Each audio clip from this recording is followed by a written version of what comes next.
देखिए, आप में से बहुत सारे लोगों को वर्ष 2012 का वो दिन याद होगा जब दिल्ली में एक अमानवीय घटना हुई थी। पूरे विश्व को उसने झंझोड़ दिया था।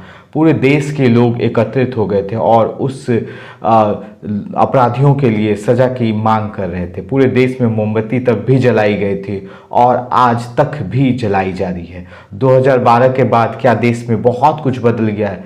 जी नहीं, बहुत कुछ नहीं बदला, बल्कि उसके अलावा बहुत सारे अपराध ऐसे होने लगे जिनकी व्याख्या करनी ही शायद रूह कांप जाए। कई घटनाएं होती है, चाहे वो यूपी हो, बिहार हो, राजस्थान हो या देश के अन्य भाग, कई भागों में घटनाएं होती है। कुछ छिटपुट घटनाएं होती है, कुछ भारी भरकम घटनाएं होती है जो मीडिया के सामने आ जाती है। कई घटनाएं ऐसे भी होती है जिनका जिक्र भी नहीं होता। कई घटनाएं ऐसे भी होती है जो थाने तक पहुंच भी नहीं पाती। और कई घटनाएं ऐसी होती है जिनकी शिकायत करने के लिए जो अभिभावक हैं वो आतुर ही नहीं हो पाते, सोच भी नहीं पाते। और कई घटनाएं ऐसी भी होती हैं जिनमें जो व्यक्ति है, पीड़ित व्यक्ति है, वो अपनी बातों को रख भी नहीं पाता और अपनी जीवन को ही समाप्त कर लेता है। कई ऐसी घटनाएं देश में हुई है, लेकिन आज तक हम सिर्फ क्या कर रहे हैं, तो मोमबत्ती ही जला रहे हैं। जी हाँ, कोलकाता भी की घटना भी, जिसको कि निर्भया 2.0 कहा जा रहा है, ये बहुत ही विभत्स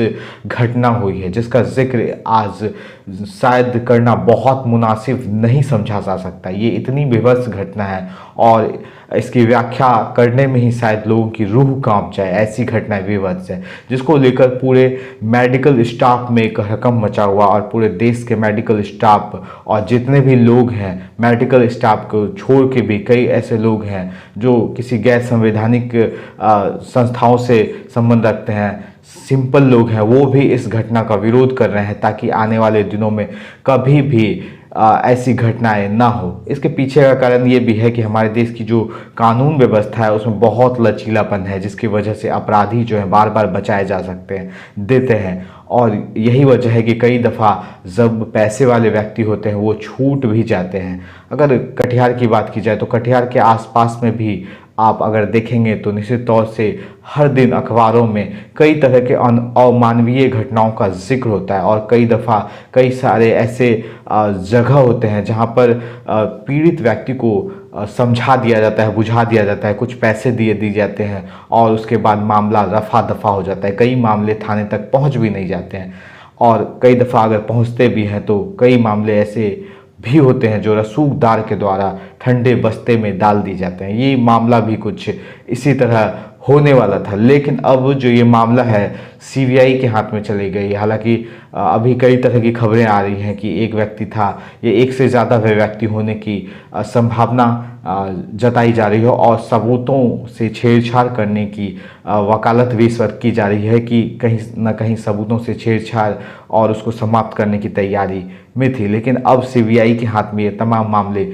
चले गए हैं। देखना ये दिलचस्प होगा कि अब आने वाले दिनों में क्या ऐसी घटनाएं हम रोक पाएंगे या सिर्फ हम जब ऐसी आपराधिक घटनाएं हमारे आसपास या हमारे देश में होंगी तो केवल हम लोग मोमबत्ती लेके ही प्रदर्शन कर पाएंगे। कब तक हम लोग मोमबत्ती ऐसे जला पाएंगे? और सोचिए उस डॉक्टर के बारे में जिसके जिम्मे किसी की जान बचाने की जिम्मेदारी थे, वो खुद अपनी जान नहीं बचा पाई। ये बहुत बड़ी मानवीय घटना जो कोलकाता में घटी है, ये किसी पश्चिम बंगाल की सरकार के लिए नहीं है, बल्कि व्यक्तिगत तौर से सभी की सुरक्षाओं के ओर से है कि इस तरह की घटनाएं दोबारा ना हो और निर्भया 2 पॉइंट क्या 3 पॉइंट क्या कभी भी ऐसी कोई भी पॉइंट उत्पन्न हमारे समाज में नहीं हो। खैर, सवाल अब भी अहम है, कब तक हम मोमबत्तियों का सहारा लेंगे?